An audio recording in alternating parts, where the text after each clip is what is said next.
Boa tarde a todos os ouvintes da Rádio Rio de Janeiro. Nós estamos aqui novamente, nesta tarde, num encontro. Eu, você, Joana de Ângeles e um amigo querido, Dr. Marcelo Nazaré. Nós iremos conversar um pouquinho no decorrer do programa. Mas lembrando que você pode assistir também, acessando pelo site www.radioriodejaneiro.am.br. Você pode telefonar, você pode enviar e-mail para o programa plenitude@radioriodejaneiro.am.br. E para quem não conhece, o Marcelo Nazaré, ele é médico, psiquiatra, homeopata, terapia corporal, medicina chinesa. Eu acho que já deu um pacote legal, né? Pois é, vai dar muita troca de figurinha nesta tarde. E vale lembrar que ele também é o trabalhador da casa Seja Barra, Centro Espírita Joana de Ângeles Barra, onde nós procuramos sempre divulgar a doutrina, trabalhar a saúde mental, a saúde espiritual. E hoje nós começamos aqui, se você quiser falar com o pessoal, nós começamos aqui com a seguinte pergunta. Marcelo, que relação existe entre o espiritismo e a homeopatia? Bom, no primeiro momento agradecer a oportunidade de mais uma vez estarmos colaborando com a nossa casa querida e apresentando a homeopatia e o espiritismo numa relação muito importante. Embora a homeopatia tenha surgido no século XVIII, um século antes, portanto, da doutrina espírita, como nós sabemos, a 18 de abril de 1857, Christian Friedrich Samuel Hahnemann foi um médico de origem protestante, de origem evangélica, portanto, que conseguiu aprofundar a sonda de pesquisa nas relações entre a energia, conhecida à época, hoje denominada pela física contemporânea campos eletromagnéticos, e as relações com essa energia, a saúde e a doença.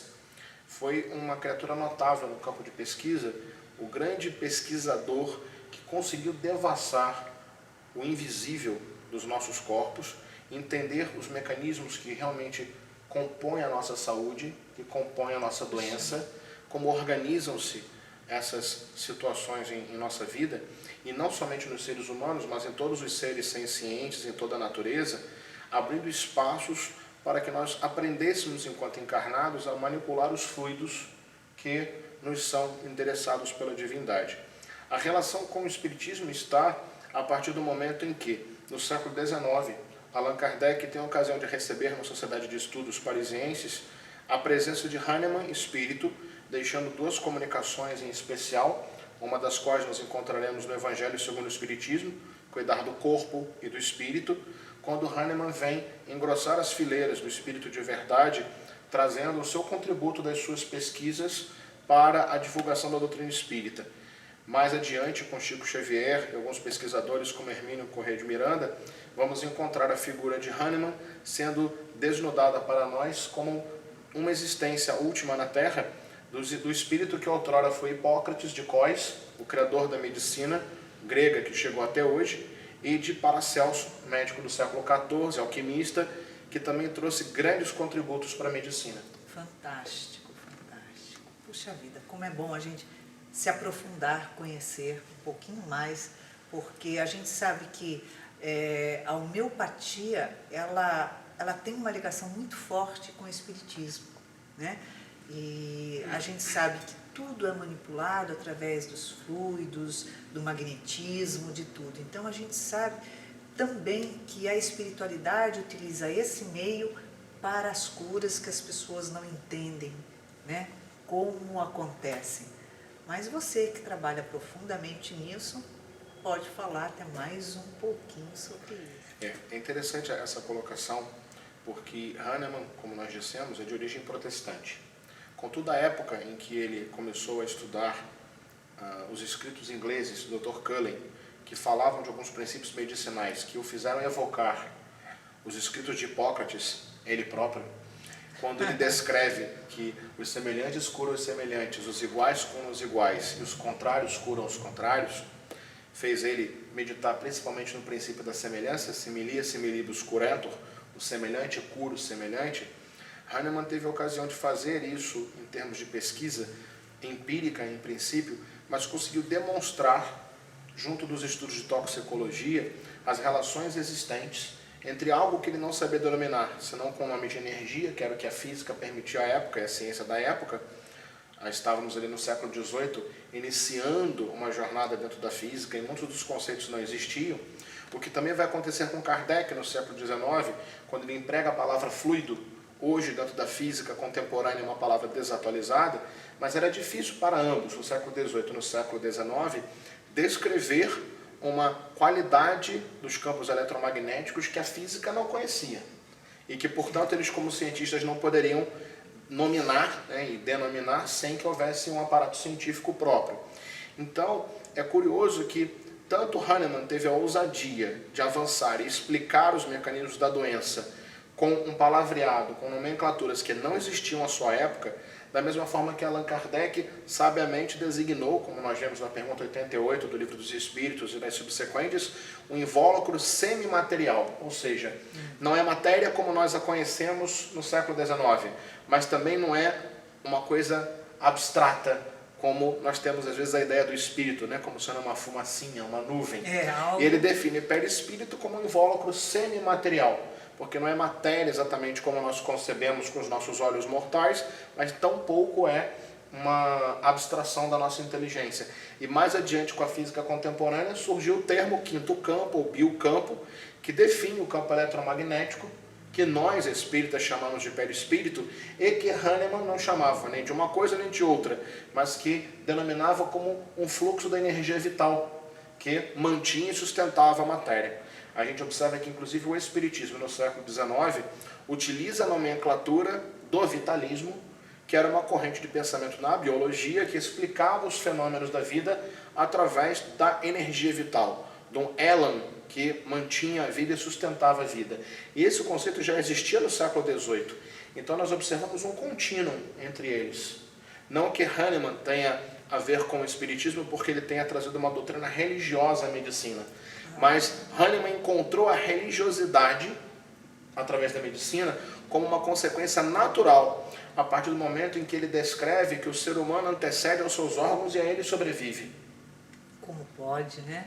Mas Hahnemann teve a ocasião de estudar textos muito antigos. Ele, como pertencia à antiga ordem maçônica, que o protegia, inclusive, das perseguições religiosas, embora a sua origem protestante luterana, ele teve acesso a textos de medicina que o fizeram estudar profundamente as relações do espírito-consciência com a energia. E mesmo com os conceitos da época aparentemente limitados, ele conseguiu antever coisas que somente hoje, no século XX e XXI, nós conseguimos, através da ciência, comprovar em laboratório.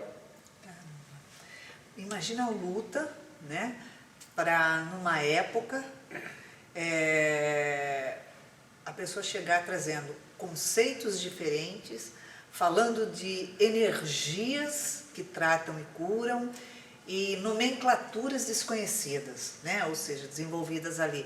Então, quer dizer, é uma luta constante, da mesma forma que Kardec trouxe, né, esses novos conceitos, vamos colocar assim. Sem dúvida, uma coisa interessante a ser salientada no que está sendo colocado é que Hahnemann havia desistido de ser médico, dado a medicina que ele conhecia à sua época, com elixires, com sangrias ineficazes. E quando ele desistiu de ser médico e foi viver de traduções, ele era poliglota, extremamente inteligente, foi numa tradução de uma obra inglesa que ele se reencontrou com a medicina e devassou a homeopatia para a humanidade. Olha só, quer dizer, são os caminhos que a própria espiritualidade vai levando para que a gente acorde, né, para a vida. Vamos lá. Qual o conceito de doença para a homeopatia e para o espiritismo? Doença para a homeopatia é melhor definida no Órgão da Arte de Curar, que é a grande obra que Hahnemann escreve, a primeira delas, que possui inclusive 6 edições, em que 2 parágrafos se sustentam e se mantêm nas 6 irretocáveis, o parágrafo 9 e o parágrafo 10º. No parágrafo 9, Hahnemann descreve a energia vital como autocrática, dotada de inteligência, que responde pelo equilíbrio perfeito do corpo, nas suas funções e na sua anatomia, e ainda mais, descreve que a energia vital, dotada de poder autocrático, de inteligência, ela sustenta os órgãos para que o espírito que habita a matéria, é textual, possa empregar livremente o instrumental da sua matéria para atingir os mais altos fins da sua existência. Brincadeira. No parágrafo 10º, ele continua o pensamento mostrando que a doença é o desequilíbrio da força vital. A partir do desequilíbrio da força vital, os órgãos adoecem. E aquilo que o médico, que o terapeuta enxerga como doença, em termos últimos na matéria, não é senão o efeito, o sintoma da doença verdadeira, que já pré-existia a formação dos sintomas e da doença clinicamente diagnosticada. Então, o conceito de doença na homeopatia não é o mesmo conceito que nós temos na medicina de uma forma acadêmica convencional. Por quê? Porque entendendo o ser humano como consciência que agrega um campo eletromagnético formador da matéria, a doença ela está no campo eletromagnético antes de se manifestar na matéria. E o médico homeopata ele é treinado a perceber os sinais funcionais e desfuncionais dessa alteração eletromagnética antes que a doença se estabeleça. Quando o paciente chega diante de um médico homeopata já com uma doença constituída com diagnóstico firmado, essa doença que o paciente traz como uma queixa principal não é para o homeopata a doença. A homeopatia poderia ser considerada uma medicina preventiva? De certa forma, sim, mas ela não é só preventiva. Ela é preventiva, ela é terapêutica e ela também promove a saúde. Não é preventiva no sentido que nós utilizamos comumente de nos prevenir da doença, no sentido como as vacinas, que derivam da homeopatia, quando Pasteur estudou também escritos ligados ao terreno biológico, à imunologia de Hahnemann, e criou a vacina que até hoje é utilizada, e muitos médicos nem sabem que ele foi beber nas águas da homeopatia para criar as vacinas. Mas é preventiva a partir do momento que, sendo acompanhado por um terapeuta homeopata que o observe atentamente, como o próprio Hahnemann coloca, a capacidade de interpretar, de localizar as disfunções energéticas do perispírito manifestadas nas sensações, nos sentimentos, na forma de perceber a vida que o paciente traz à luz da anamnese, da entrevista clínica, isso permite ao homeopata prever algumas lombadas, alguns quebra-molas na jornada daquela criatura para que ela não se fira e ela adquira saúde. Nós sabemos que as doenças, antes de se instalarem no corpo físico, primeiro ela se instala no perispírito, ok? Então, aquela marca depois que vem e vai se instalar no corpo físico. Porém, o que desenvolve uma doença vem sendo o estado emocional, o estado mental, ou seja, daquele ser, seus conflitos, suas dores, seus medos, angústias.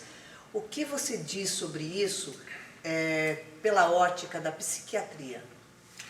Na verdade, assim, não existe uma ótica da psiquiatria, até porque a psiquiatria ela apresenta várias correntes, várias influências, e de acordo com aquela que você mais se afeiçoar, você pode ter uma interpretação ou outra do fenômeno do adoecimento.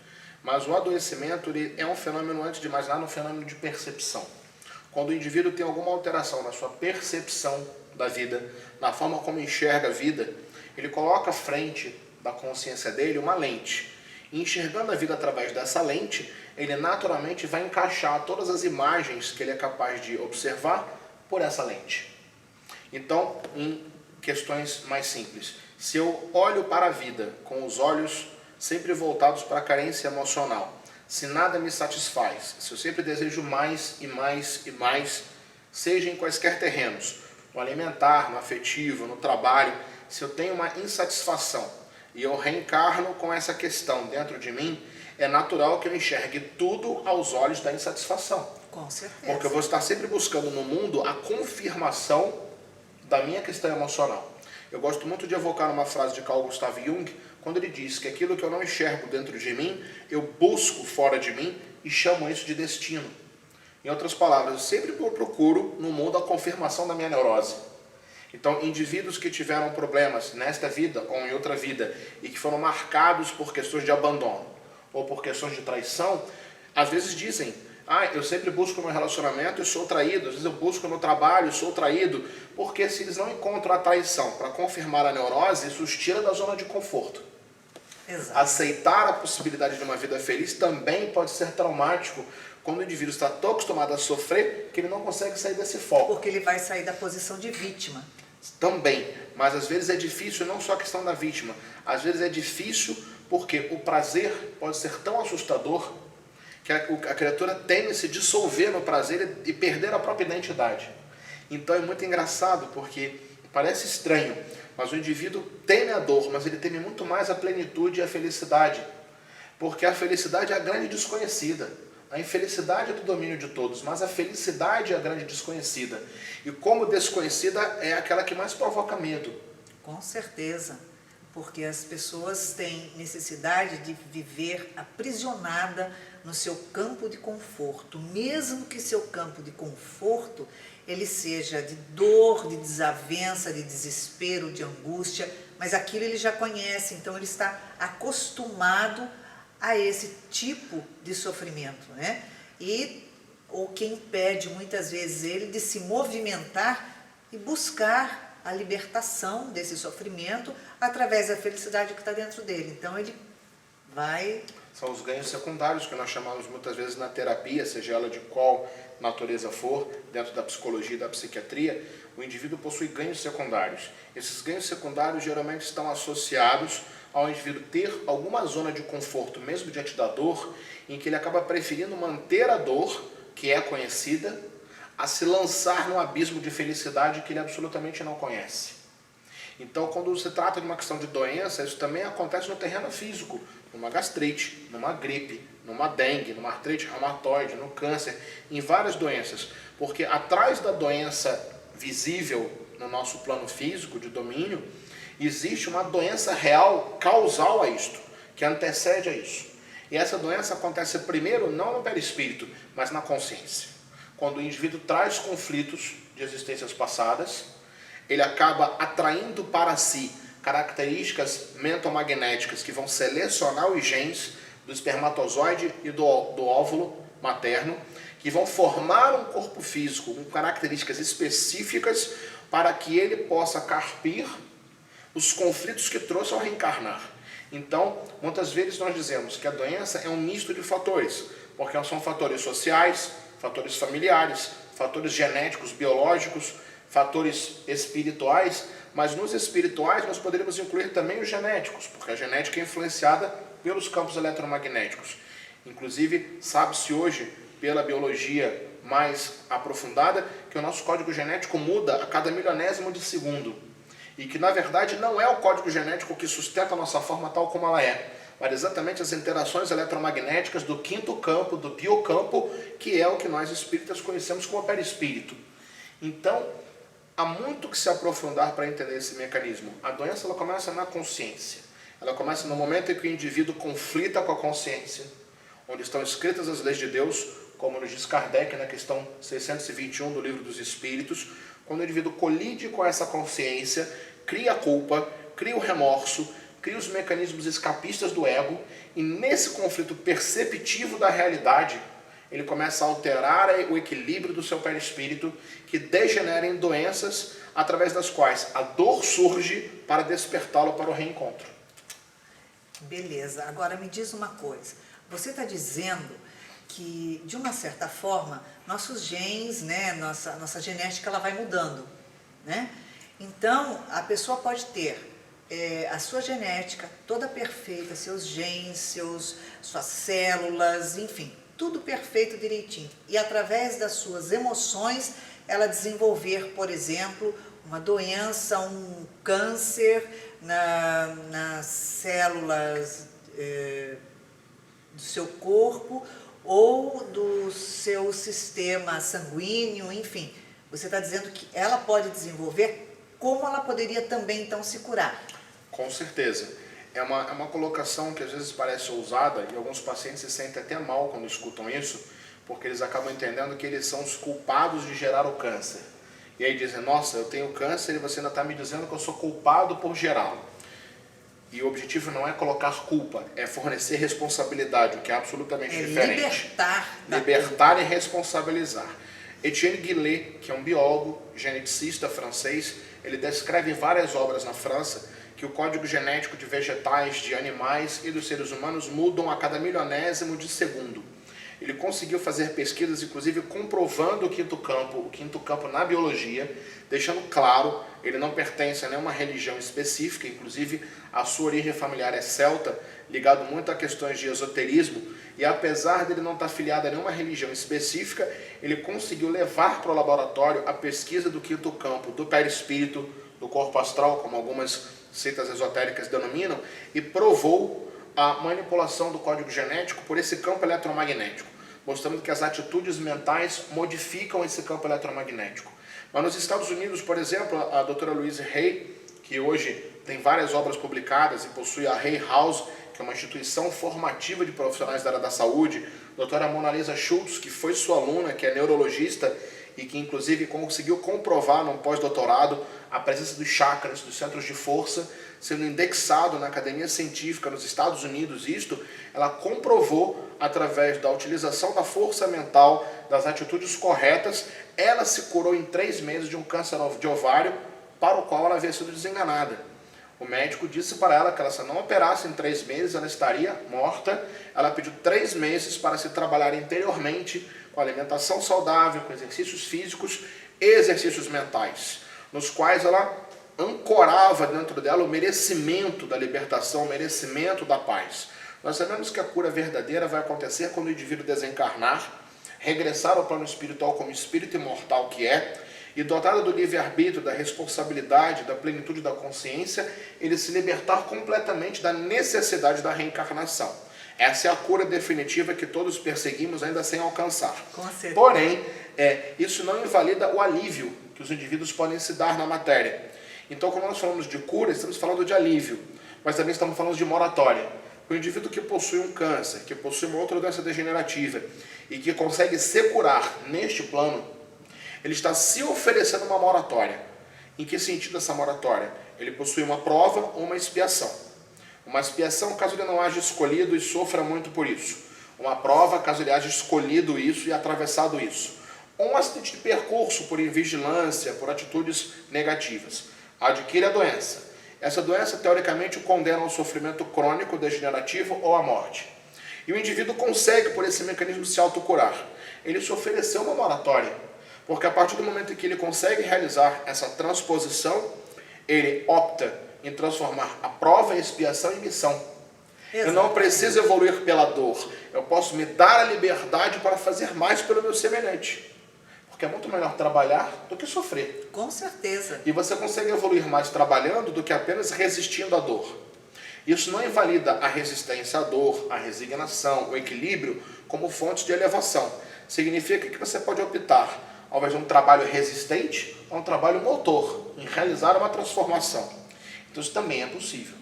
Então me diz uma coisa, no caso dela, ela tinha um câncer de útero, ok? Então, ou seja, é num local, num órgão específico. Agora, e se fosse, no caso, um câncer linfático? Ele está espalhado pelo corpo, certo? Então, ela conseguiria também, através desse trabalho de mentalização, enfim, um trabalho de reforma íntima, conseguir modificar essas células, esses genes, Da mesma forma, porque o sangue ele é um órgão. Apesar de ser um órgão líquido, ele é um único órgão que permeia o nosso corpo inteiro. Não existe uma diferença fundamental entre a desorganização cancerosa de um órgão líquido para um órgão sólido como o útero, como seria o pulmão. A raiz da doença permanece no espírito e como tal é nela que tem que ser combatido.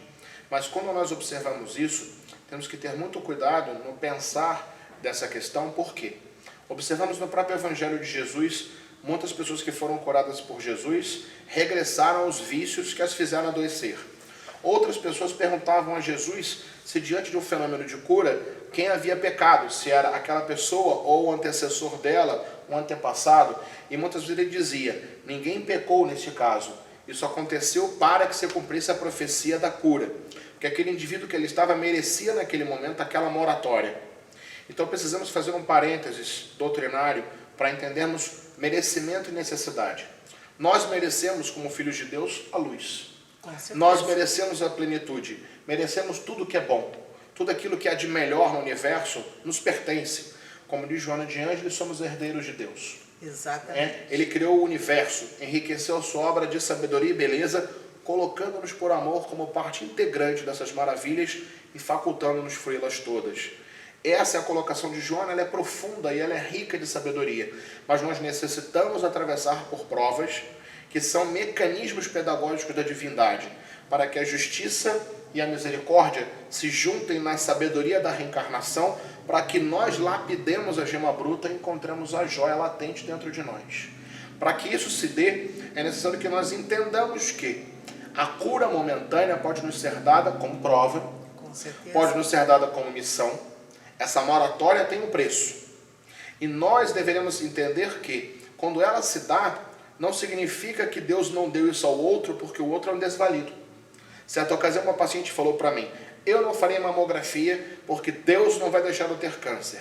E nós perguntamos para ela qual era o mecanismo que a tornava mais especial que todas as outras brasileiras que fazendo mamografia tinham câncer, apesar disso, ou não tinham câncer. Mas Deus irá me proteger. E nós voltamos a insistir no porquê do privilégio. Porque é muito curioso, as pessoas falam, Deus não vai deixar, como se Deus tivesse um amor especial por este filho e não por aquele outro. E o outro que teve câncer, Deus deixou porque não gostava dele. Então, é necessário ter um entendimento para não criarmos receita de bolos kármicas. Exatamente. As receitas de bolo kármicas são muito perigosas. Um indivíduo que possui uma doença, ele pode ou não ficar curado dela, e pode ou não desencarnar a partir dela, de acordo com uma série de dispositivos, que vão do histórico kármico desse indivíduo, à necessidade momentânea dele, ao merecimento naquela circunstância, e esse merecimento não é um merecimento verdadeiro, é um merecimento momentâneo, frisamos, porque o nosso merecimento é a plenitude. Se nós formos perguntar o que nós merecemos aos espíritos, eles vão responder certamente amor, paz, equilíbrio, caridade, plenitude. Nós merecemos a luz, mas se indagarmos nesse momento que nós merecemos, o merecimento relativo de cada existência está ligado às conquistas morais do espírito. Então nós precisamos avaliar cada caso para não criarmos uma receita de bolo. Mas certamente, se o indivíduo possui um câncer linfático, ou um câncer ósseo, ou um câncer de qualquer outra natureza, ele pode ficar curado, sim, desde que dentro dos mecanismos da evolução, aquela cura esteja em curso para favorecer e mostrar aos indivíduos ao seu redor alguma questão. Exatamente. Houve um dirigente espírita no Rio de Janeiro, há uns anos atrás, o senhor Dagoberto, que era dirigente do Grupo Espírita Regeneração, que foi fundado pelo Dr. Bezerra de Menezes em 18 de fevereiro de 1891. E Dagoberto teve um tumor ósseo dolorosíssimo, que o levou à morte, à desencarnação.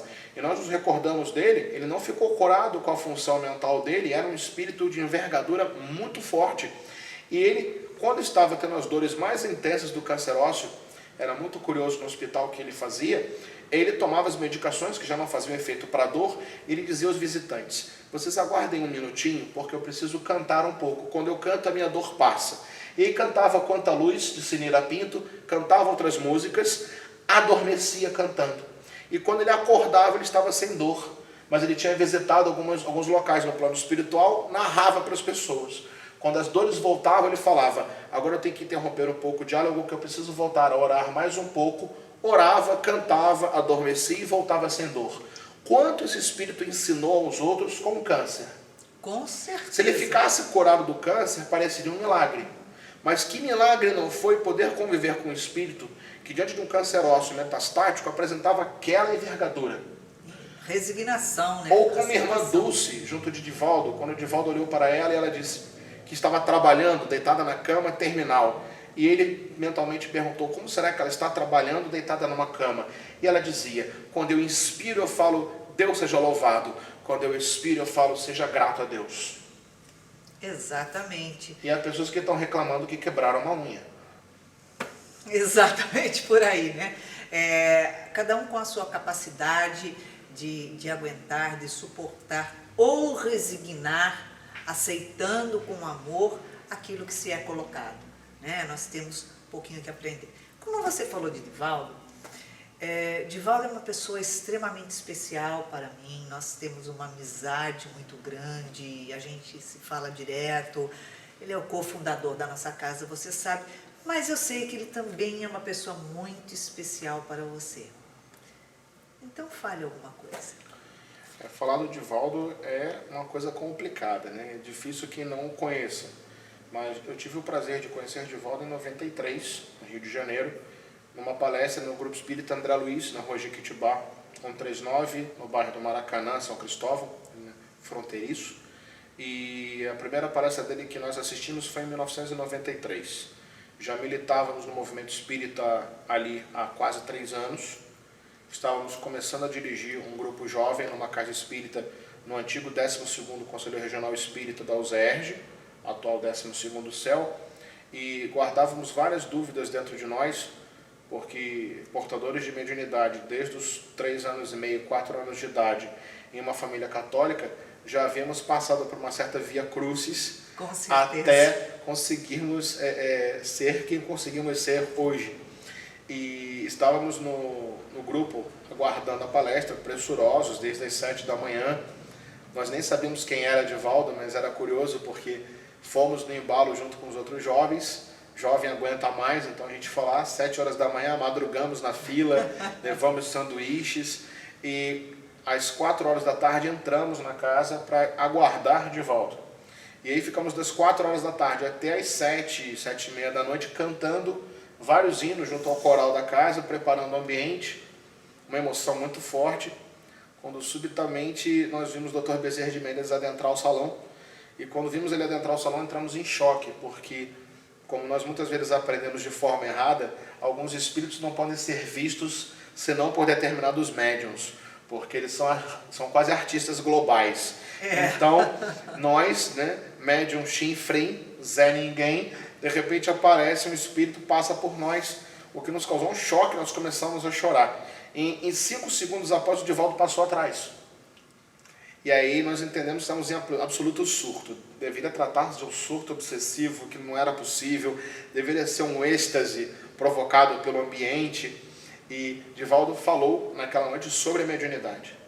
E ao cabo da comunicação, né, do Dr. Bezerra através dele, em que o Dr. Bezerra deixou uma mensagem memorável que nós jamais esquecemos e passou a se tornar o hino do nosso trabalho toda vez que nós entrávamos para trabalhar em qualquer circunstância. Fomos até Divaldo, trêmulos, sem saber muito bem como proceder, e Divaldo, se nos escutar, vai rir com certeza, porque Divaldo é uma pessoa muito curiosa na sua postura aquietada e que a certo ponto intimida os tímidos às vezes e deixa as pessoas mais incautas, um pouco ansiosas para falar com ele.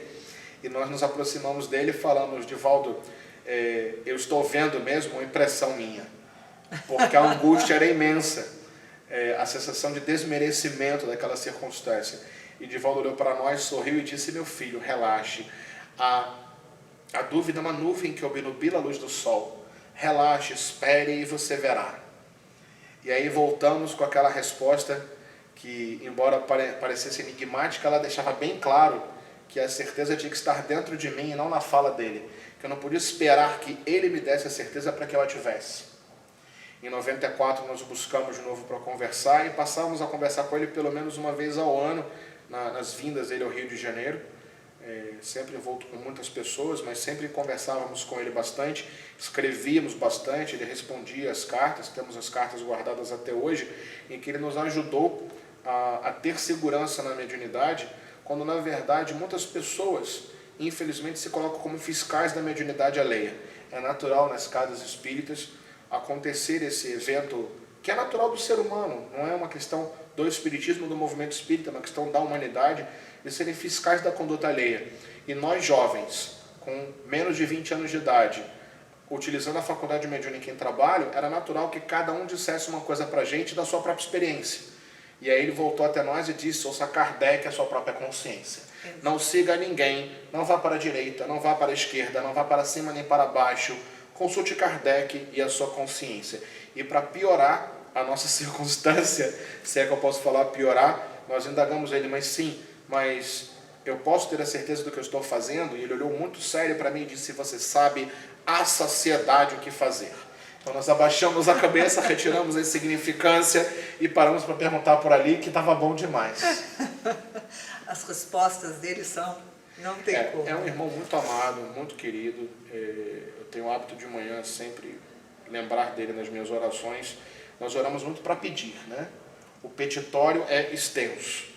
E pela manhã, sempre às 6 da manhã, quando eu me levanto para trabalhar, é um momento em que eu focalizo o pensamento nele e peço que as forças espirituais o envolvam muito, porque aos 86 anos de idade e ao trabalho a que ele se dedica, os embates e os combates são muito ferozes, muito doridos. Com certeza. As traições são grandes, os silêncios e as dores são profundas, e ele merece o nosso carinho, a nossa gratidão e a nossa vibração todos os dias, com toda certeza. E o nosso amor em especial, porque é impossível conhecê-lo e não amá-lo, né? É verdade. Marcelo, muito obrigado pela sua participação no Nós é que programa agradecemos. Plenitude. Você quer deixar uma mensagem? Recordando o Divaldo, que sempre falou isso em muitas das suas entrevistas, e aproveitando o momento de relembrar esse irmão, esse amigo querido, ele sempre encerra muitas das suas colocações dizendo que vale a pena amar. E eu me recordo de um poema de Mirte Matias em que ela dizia, arrisque-se a amar de corpo inteiro, talento, tempo, dinheiro, um amor com risco de ser corrompido, ver seu intento traído, a sua intenção deturpada. É necessário arriscar-se a amar. Se o outro consegue amar, se o outro consegue se doar ao amor, se entregar ao amor, isso é um problema ou a solução do outro. A nossa solução é nós amarmos, nós nos abrirmos, deixarmos o outro tomar o susto ou não da nossa proposta, mas nós não nos deixarmos deter porque o outro se coloca como incapaz, porque o outro não se permite amar. Indagarmos como está passando, abrirmos o primeiro sorriso, estendermos a mão, abraçarmos com vontade, olharmos nos olhos, para que o outro saiba, mesmo que não queira saber naquele momento, mas que no íntimo dele ele saiba, que pelo menos por você, por mim, ele foi recebido, ele foi olhado, ele foi acolhido, ele foi recolhido e ele foi desejado naquele momento. É muito bom amar o próximo, porque nós nos encontramos conosco mesmos. É isso aí. Muito obrigada. Um grande abraço, um grande beijo carinhoso aos queridos ouvintes que participam conosco nesta tarde e estaremos novamente na próxima segunda-feira, aí ao vivo, conversando mais um pouquinho. Eu, você e Joana de Ângeles. Muito obrigada.